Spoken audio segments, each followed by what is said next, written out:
Salut Nakama. Euh, j'ai eu un problème avec mon entrée audio sur ma machine. Donc, je crois que mon entrée audio a endommagé sur mon PC. Donc, c'est pour ça que j'ai eu un ralentissement. J'ai essayé plusieurs solutions. J'ai pas vraiment pu euh, trouver une alternative. Donc, du coup, j'enregistre l'audio avec mon téléphone. Et ensuite, la piste audio, je gère ça au montage. Donc, on va lancer directement sans perdre de temps avec la suite de notre série sur Data Structures, avec les algorithmes qui sont appliqués à celle-ci. Donc, les algorithmes courants avec la récursion. Donc, ici, on a Factorial and Exponentiation Algorithms. Je n'ai pas encore traité cette partie parce que il y a le mot récursion et on a parlé assez de la récursion déjà dans la vidéo précédente, donc je ne vais pas revenir sur ça maintenant. On va reparler sur ça, on va rappeler de ça quand on sera sur le site, parce que c'est pas trop l'objectif ici. Mais vous allez voir le lien vous allez comprendre pourquoi j'ai mis ça à ce niveau. Ça en parler, donc vous allez faire le lien plus tard. Donc, on a le problème de recherche. Donc, quand on veut rechercher une donnée dans un tableau de données, donc on a plusieurs données qui sont rangées. Il y a des algorithmes qui permettent de le faire. Donc, on a le naive search. Donc, c'est un algorithme, en français, ça existe, recherche naïve. Donc, ici, il n'y a pas de méthode bien spécifique. On cherche juste on parcourt tout le tableau, le array, jusqu'à trouver l'occurrence, la donnée qu'on cherche, comme c'est expliqué ici. Donc voici l'algorithme. Donc là, vu qu'on a un peu des choses sérieuses, on essaie de bien structurer. Donc voici l'algorithme, ça s'arrête ici. Ce qui est après, c'est l'erreur qui est souvent commise. Donc par rapport à ce qu'on a ici en haut, par rapport à cette partie. Donc ça, c'est l'algorithme. Donc je mets le titre. Description, je mets à quoi il sert. Donc, c'est chercher une occurrence dans un tableau de n integers. Du coup, on déclare un tableau de n entier et une variable x entière aussi. Donc, ça, c'est une écriture. On est dans le pseudocode, donc c'est toujours l'algorithme. J'ai choisi une syntaxe qui est souvent très utilisée. Un peu plus moderne aussi. Le Python utilise un peu même cette structure-ci, avec certaines petites différences. Donc, généralement, ici, par exemple, on va utiliser, quand c'est if, on va mettre then. Donc, if, then, d'accord, vous voyez ici, for, telle valeur, from, to, do. Donc, si vous avez suivi la première playlist, vous allez voir qu'il y a différentes façons de faire son propre algorithme. Il faut juste qu'il soit clair, comme je dis, et assez précis. Ok, donc voici l'algorithme. On a déclaré les données. Maintenant, on dit pour i allant de 0 à n-1. Donc n-1 parce que vu qu'on a n entier, ici on veut parcourir tous les indices. Ça commence de l'indice 0 à n-1. Donc on a n entier, mais les indices c'est 0 à n-1. Donc ça aurait été mieux si je mets juste, parce que généralement on peut faire comme ça. On peut écrire, donc on peut faire comme ça, array of n integers, comme ça. Et puis voilà. Et puis on retire ceci comme ça. Et on met le 2 points plutôt ici. Donc c'est mieux comme ça en fait. Vu qu'on a n entier, on ne connaît pas les valeurs qui sont là, c'est juste n entier. D'accord, donc on peut écrire de cette façon. Et puis on part de 0 à n-1. Donc là, il s'agit maintenant des index. D'accord, il ne s'agit pas des données en elles-mêmes. Et puis on dit si la donnée d'ordre i là, qui est dans l'arrêt, si elle est égale à x dans la valeur qu'on recherche dans ce tableau, alors on retourne true parce que ça sera correct. Sinon, on retourne false. Donc l'algorithme n'est pas très compliqué à comprendre.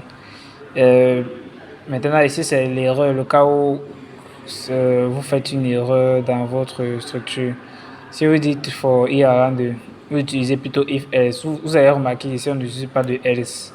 Donc, généralement, en programmation, quand vous avez des structures conditionnelles, vous allez voir qu'on va éviter au maximum d'utiliser le else, si possible.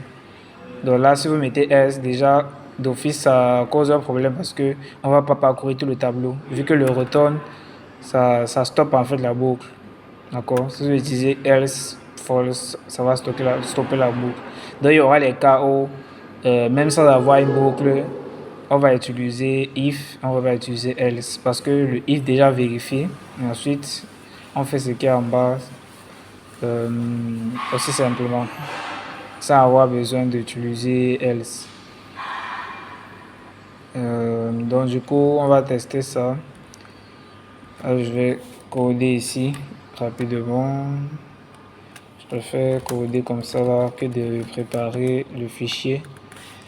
Ah, ça c'est déjà autre chose. Donc on a dit qu'il nous faut un array. Donc on déclare un array avec des valeurs. Je vais mettre des valeurs aléatoires comme ça. 5, 6, 5, 4. Voilà. Et puis on va rechercher une valeur à l'intérieur. Donc on utilise nous sommes sur le knife search, d'accord? Chercher la bonne. Donc on a dit qu'on va faire. Il fallait aussi intégrer x. Bon, vu que nous sommes en Python, on n'est pas obligé de déclarer des variables avant de les utiliser, d'accord? Mais sinon vous pouvez faire juste x égale à 0, mais c'est pas vraiment obligatoire. Donc ici on va pas utiliser, si c'est pas l'algorithme, si c'est Python, donc on va utiliser la syntaxe que Python utilise généralement pour in range. Donc on utilise un tableau de données 0 à n. Donc bon, notre n ici c'est la longueur du tableau. On peut utiliser la fonction longueur len array comme ça. Ça nous donne en fait la longueur du tableau qui est de 1, 2, 3, 4, 5. Ça nous donne 5. Et vu qu'on parle de l'index 0 à, puisque c'est 5 valeurs, on parle de 0, l'index 0 à l'index 4. Le 5, ça nous donne là est exclu parce que la fonction range, en fait, la fonction range exclut la valeur qui est à la fin ici. Donc j'avais expliqué déjà ça. Donc pour simplifier, on va d'abord utiliser, vu qu'on connaît déjà la taille du tableau, on va mettre 0, 5 comme ça, sachant que 5 est exclu bien sûr. Donc on part de 0 à 4. Donc on vérifie ici array d'ordre i. Donc la valeur qui est dans le tableau à l'index i, si c'est égal à x, alors ici c'est juste 2 points. Et puis retourne true. Donc dans le cas contraire, on aura un false. Et notez qu'il y a un petit décalage ici à ce niveau parce que il y a un décalage parce que le if, que ceci n'est pas dans le if, enfin, vous comprenez. Et puis voilà, c'est tout. Donc du coup on va tester ça. Je vais splitter là. Voilà, c'est Python 3. Notre fichier temps.py.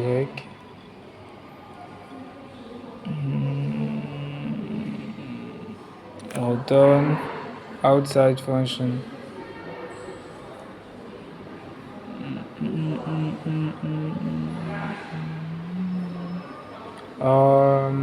Ok.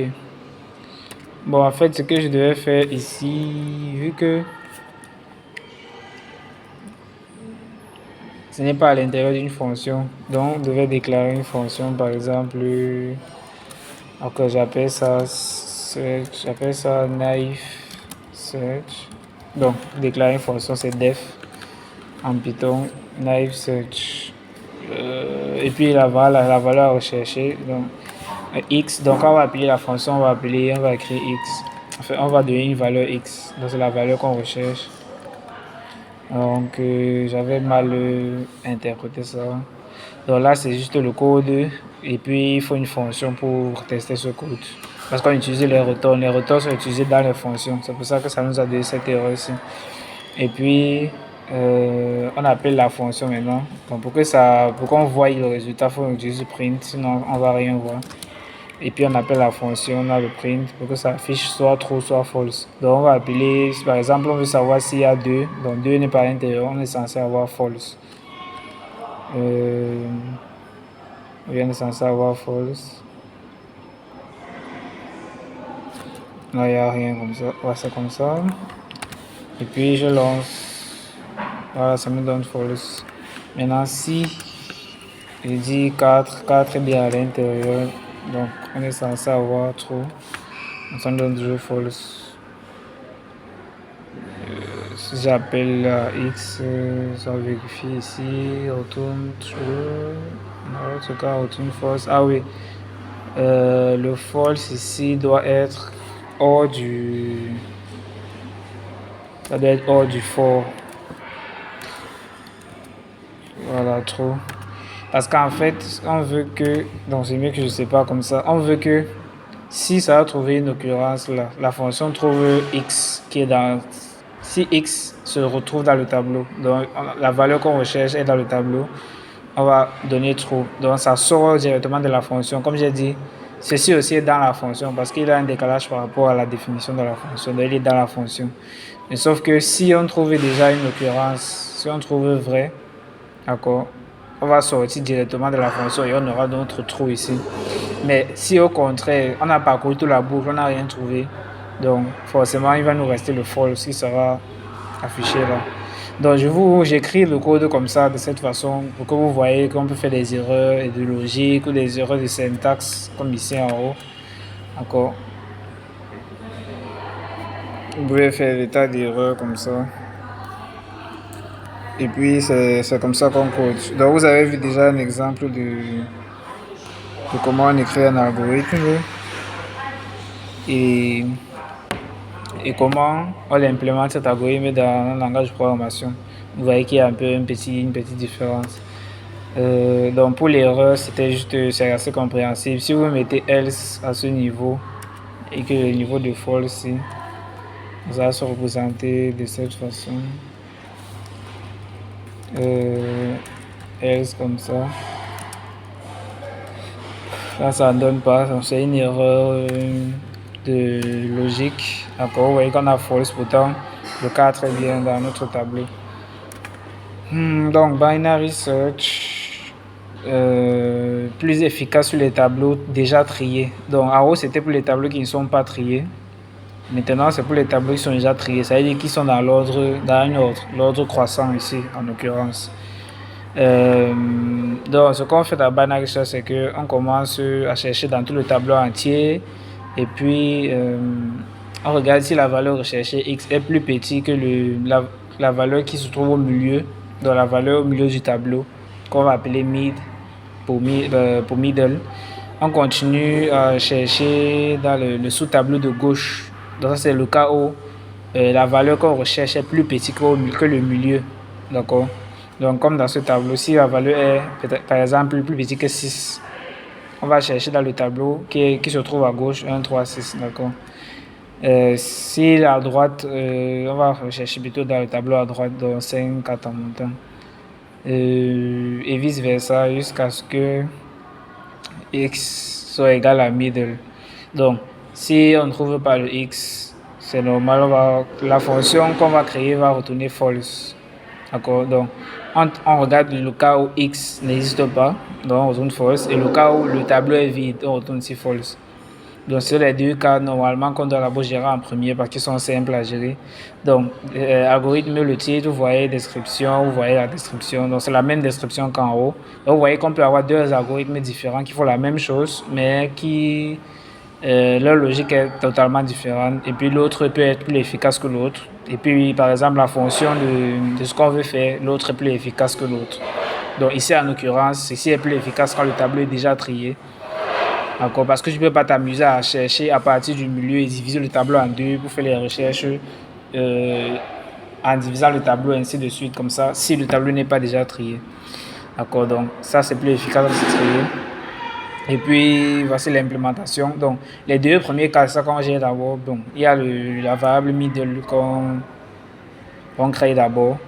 Bon, déjà, binary search, on crée la fonction.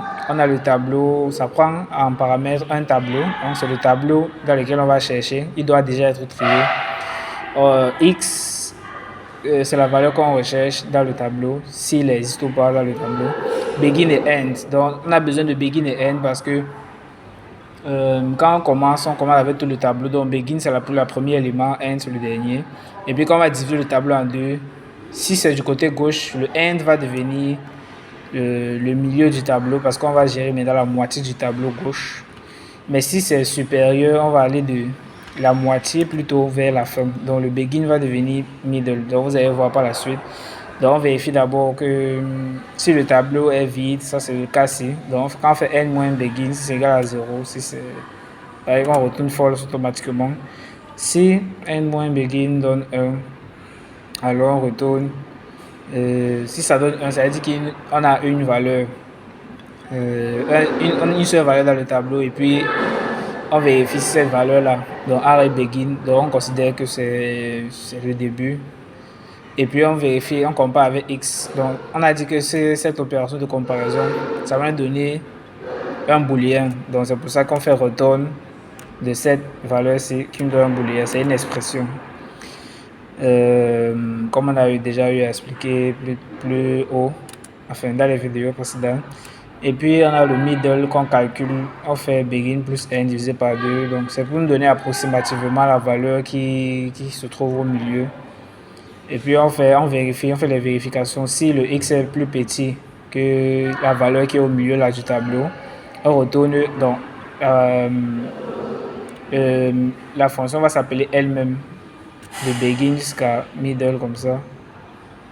D'accord, elle va s'appeler M avec le nouveau tableau de la moitié gauche. Si c'est plutôt supérieur, ça va s'appeler avec la moitié droite, donc du milieu jusqu'à la fin. Et puis on retourne trop si les deux cas là ne sont pas respectés. Ça veut dire que c'est égal à la valeur du milieu, donc on a un trou. Bon, vu que ici on utilise la récursion, on utilise ceci. On utilise ça c'est la récursion. Donc la fonction est en train de s'appeler elle-même pendant que on l'a déjà, enfin, elle s'appelle elle-même dans la fonction. Donc vu que voici la fonction, quand on va appeler la fonction elle-même s'appelle encore à l'intérieur. C'est la récursion. On a parlé de ça quand même assez ici, mais on va parler encore plus de ça en profondeur dans le C. Donc du coup, pour implémenter ceci, on va pas le faire de cette façon. Je vais vous montrer autre chose. Donc si j'affiche tous les fichiers qui terminent par PY, quand j'avais voilà binary search. Donc nous sommes dans le binary search. Binary search, c'est comme ça dit les recherches binaires. On divise le tableau en deux successivement pour faire la recherche plus rapidement au lieu de parcourir tout le tableau. Donc je vais vous montrer de quoi il s'agit dans le fichier binary search.py. J'agrandis.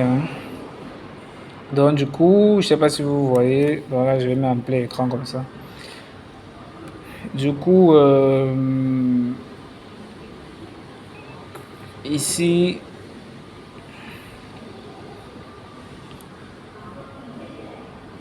on va utiliser la boucle while. Donc déjà, je vais essayer de retirer tous les commentaires ici parce que c'est grave, ça encombre en fait. Je vais vous expliquer moi-même là où ce que chaque partie fait. Parce que c'est aussi le problème des codes qu'on copie ailleurs. Donc souvent il y a beaucoup de commentaires quand c'est un tutoriel, je sais pas, etc. Donc les commentaires déjà prennent beaucoup d'espace, ça rend difficile à lire.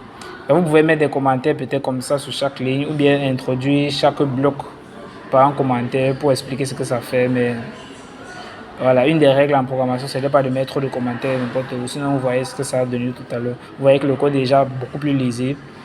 D'accord. Mais ce que j'aurais pu faire, par exemple, c'est pour le bloc while qui est ici. Je mets un commentaire qui dit ce que ça fait réellement. D'accord, je peux mettre un commentaire ici. Mais vu que je vais vous expliquer ce que ça fait, et le code n'est pas très grand, donc on peut laisser comme ça. Donc binary search, ça prend le tableau juste la valeur recherchée. Donc ici en français parce que bon, j'ai généré ça, je pense, avec une IA pour gagner en temps.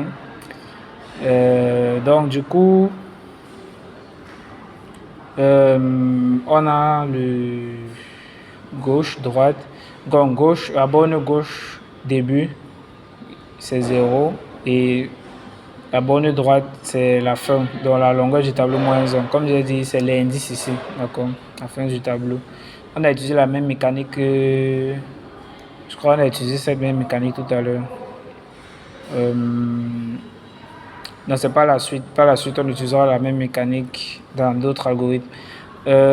Donc, du coup, ce qu'on fait, c'est que tant que le gauche est plus petit que le droit, parce que c'est normal, le tableau est censé être... voici notre tableau, on l'a déclaré juste après la déclaration de la fonction. Parce que la déclaration de la fonction, c'est d'ici à ici. D'ici à ici, d'accord. Donc du coup, j'ai déclaré le tableau après. Vous voyez que c'est déjà trié. Ça part de 8 à 75. C'est un ordre croissant.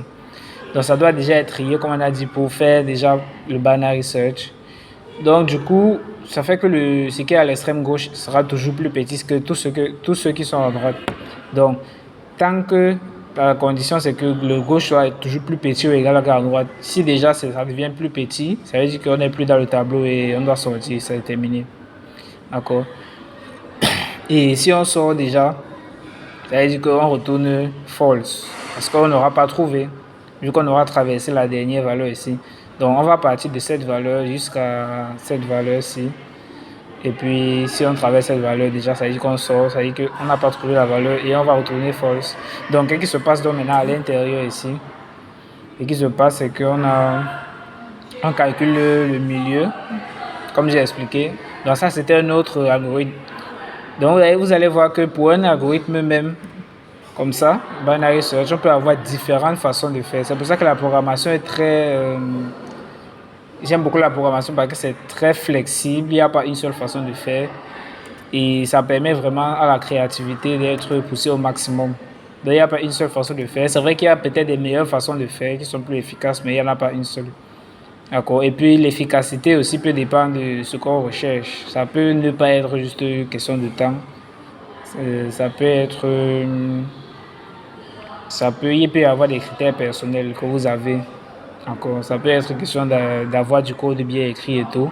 Si vous avez une machine assez performante pour traiter cet algorithme-là, qui est éventuellement plus long qu'une autre, il n'y a pas de souci. L'essentiel, c'est que ça remplit en fait les critères que vous êtes posés au début. Donc, c'est ça la flexibilité dans les algorithmes. Donc du coup, ici c'est un autre type d'algorithme. Donc je ne vous ai pas montré l'algorithme de ceci, mais ça se rapproche de ce que vous voyez ici. Donc ça c'est le code direct. Donc ce qu'on fait, c'est qu'on calcule la médiane avec une autre formule qui est différente. Donc vous voyez qu'ici, on a fait, pour calculer middle, si on a divisé par 2 comme ça. Dans l'implémentation, on devait faire ceci plutôt.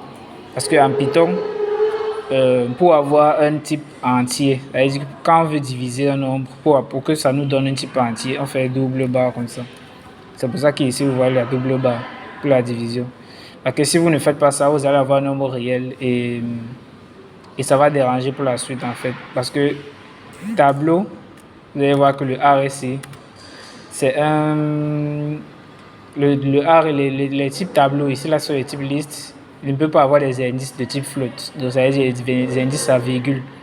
Parce que on a l'index 0, 1, 2, 3, on n'a pas l'index 1,2. D'accord, les index sont les types entiers.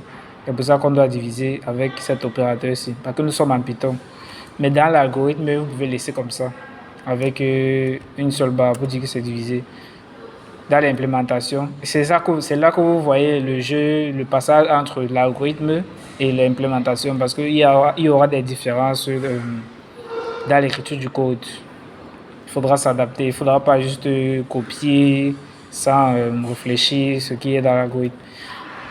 Donc ici la formule est même différente, légèrement différente parce qu'on veut éviter certains dépassements. Parce que si vous utilisez cette formule-ci, il peut y avoir des moments où il y a des dépassements d'indices comme ça. Et puis quand vous utilisez l'indice se retrouve peut-être négatif ou bien je ne sais pas.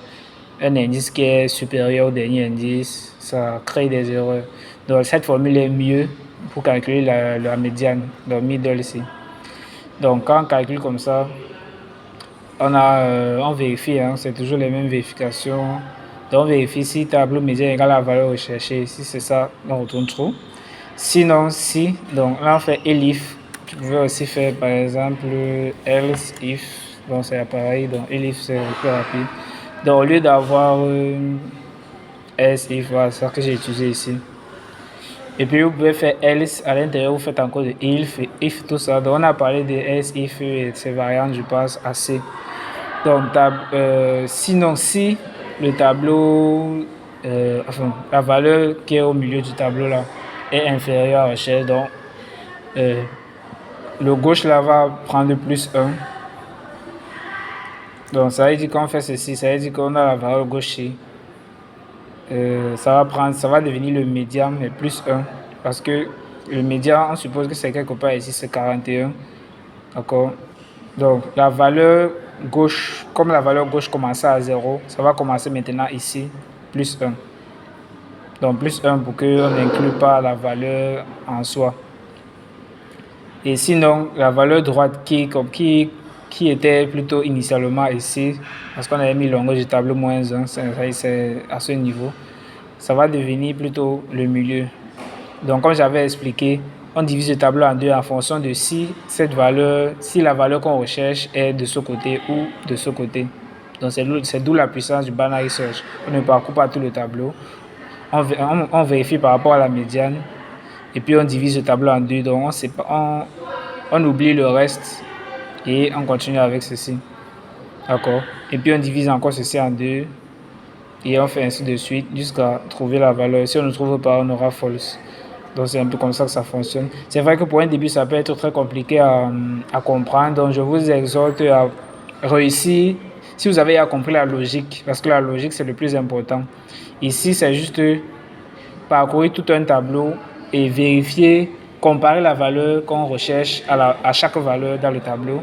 Et ici, c'est comparer la valeur à la valeur qui se trouve au milieu. Donc, il faut trouver d'abord la valeur qui est au milieu, déterminer cette valeur par une formule, ça peut être n'importe quelle formule. Vous pouvez décider même que le milieu c'est n'importe quel index, ça dépend de vous.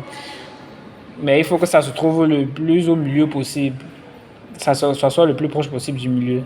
Et puis, vous scindez donc la recherche, ça veut dire qu'on commence du début au milieu si la valeur recherchée est inférieure à cette valeur du milieu.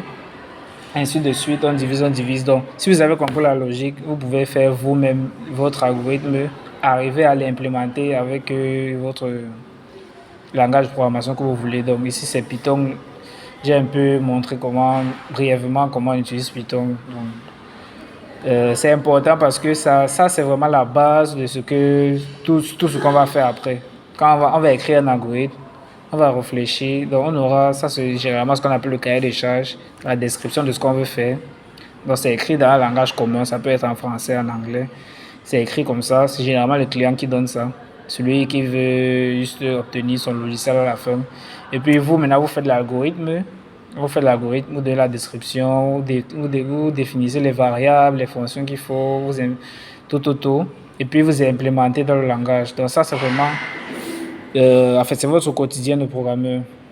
Maintenant, on va voir comment, ici, vu qu'on va utiliser le langage C, on va voir comment on utilise ça avec le C en profondeur, pas avec Python. Python, j'ai juste donné des notions importantes parce que c'était important pour illustrer vraiment tout ce qu'on va parler ici. Mais j'ai vraiment pas du tout effleuré Python parce que Python a beaucoup de choses dont on peut parler. Et voilà. Donc, c'est très important d'arriver à faire ces deux algorithmes par vous-même jusqu'à l'implémenter, jusqu'à ce que ça fonctionne. Et puis, vous aurez fait un grand pas. Alors que là, on entre vraiment des choses sérieuses. L'algorithme, c'est très sérieux. Donc, même les petits algorithmes comme ça, moi-même, je peux prendre même 1 heure ou 2 heures pour faire ça parce que c'est pas. Si vous n'avez pas l'habitude de faire constamment un type d'algorithme, ça peut être compliqué.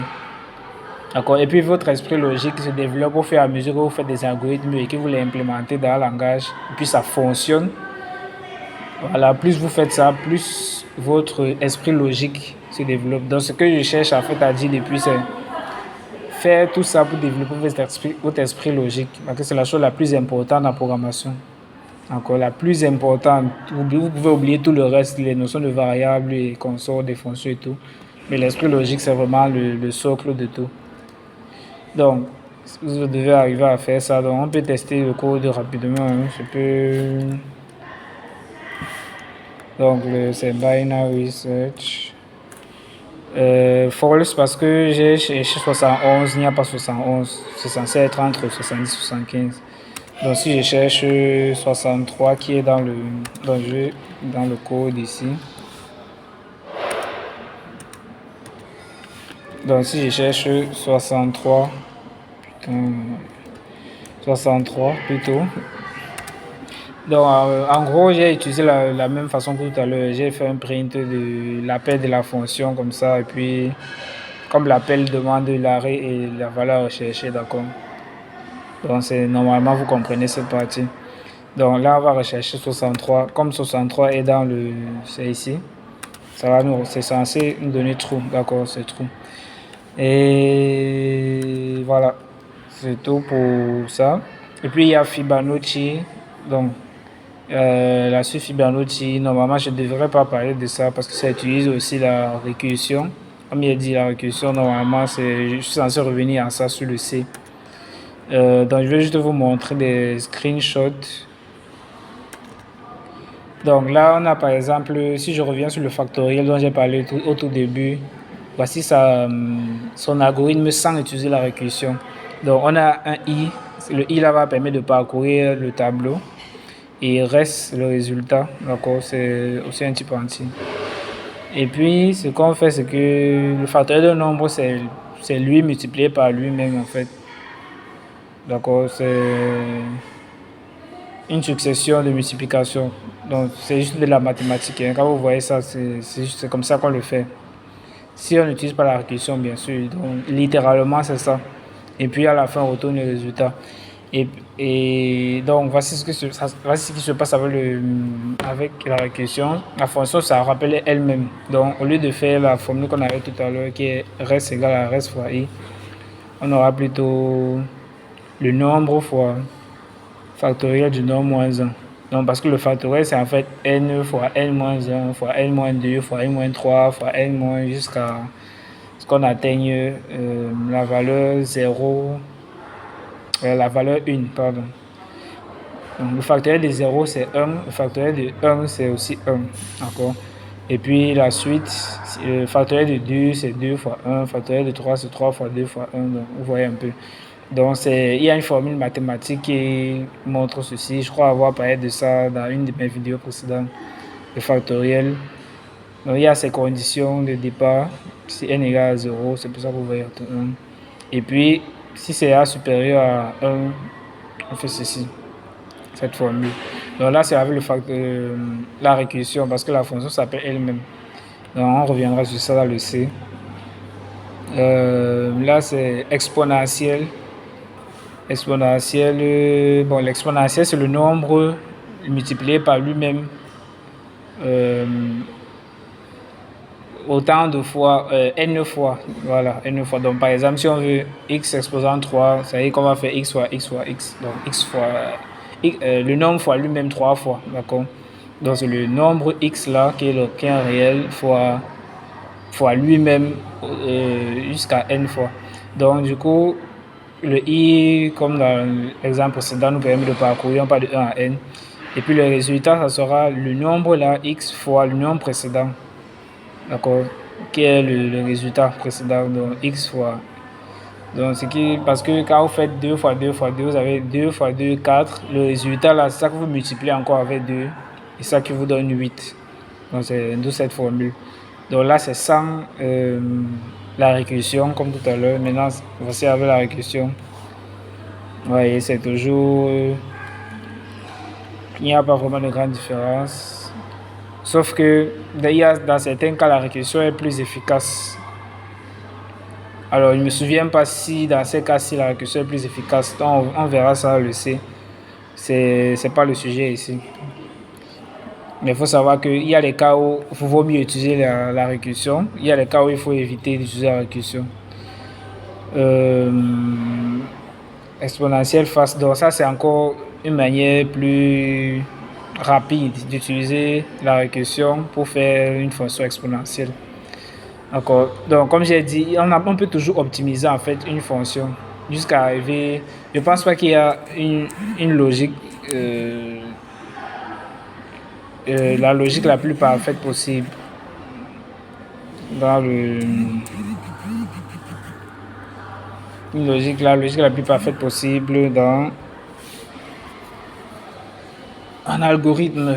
Bon, c'était tout pour cette vidéo. Bon, j'ai pas parlé des complexités en termes de temps, time complexity. Donc, pour Naive Search, la complexité c'est ON parce que on vérifie, on a un tableau de données N et puis il n'y a pas, on ne crée pas encore un autre tableau de données. Enfin, et puis la boucle for, c'est juste pour, s'applique juste sur ce tableau, donc il n'y a pas d'imbrication, donc c'est d'ordre N. Donc mathématiquement parlant, c'est plus, on pourra mieux expliquer ça. Donc comme j'ai dit, il y aura une playlist par rapport aux algorithmes, la playlist mathématique que je vais créer. Je vais parler des algorithmes mathématiquement parlant. Donc c'est là que je vais développer ce système de ONC. Naive Search, c'est ON. Pour Binary Search, c'est log de N, qui est légèrement plus rapide que N. D'accord. Sauf qu'il ne faut pas oublier que Binary Search, ça s'applique quand le tableau est déjà créé. Donc il y a des nuances à dire que ceci est plus performant que l'autre. Nombre Fibonacci, j'ai pas mis de la complexité ici parce qu'on va parler de ça. Ça dépend vraiment de comment on l'emploie en fait. Donc on parlera de ça. Vu que ici là c'est beaucoup plus efficace en utilisant la récursion, les ratios de Fibonacci. Donc pour les deux autres algorithmes plus hauts, je n'ai pas vraiment fait la recherche dessus, mais je sais qu'ici c'est beaucoup plus efficace. On va voir les cas qu'il y a quand on utilise la récursion et quand on ne l'utilise pas. Donc c'est tout pour cette vidéo. La prochaine vidéo, on va parler maintenant des problèmes de triage, de tri. Tout à l'heure, on a vu qu'il faut que le tableau soit trié ici dans Binary Research. Donc on va voir comment on fait un tri dans ces tableaux. Quand c'est désordonné, on les ordonne. Donc ce sont des algorithmes qu'on va implémenter. On va voir comment ça fonctionne. Donc dans cette vidéo, on aura parlé des algorithmes concernant la recherche dans le tableau. Dans la prochaine vidéo, on verra les algorithmes dans le tri de ces tableaux, c'est-à-dire les ranger par ordre. Donc généralement c'est par ordre croissant. On va voir, il y a différents types d'algorithmes. Et ça sera tout pour cette vidéo. J'espère que j'ai expliqué du mieux que je peux. Et on se revoit Nakama. Beaux-arts, loyal, poli, droit et sincère, je respecte le code du Bushido. Mais si on met les armes à terre, c'est pour te faire une prise d'aïkido. Et la concurrence au cimetière, ne pensez pas mourir aussitôt. Mon katana taille leurs artères et broie leurs organes génitaux. Quand j'étais gauche, j'en ai pris des coups, j'en ai dans le ventre comme un seppuku. Et je me suis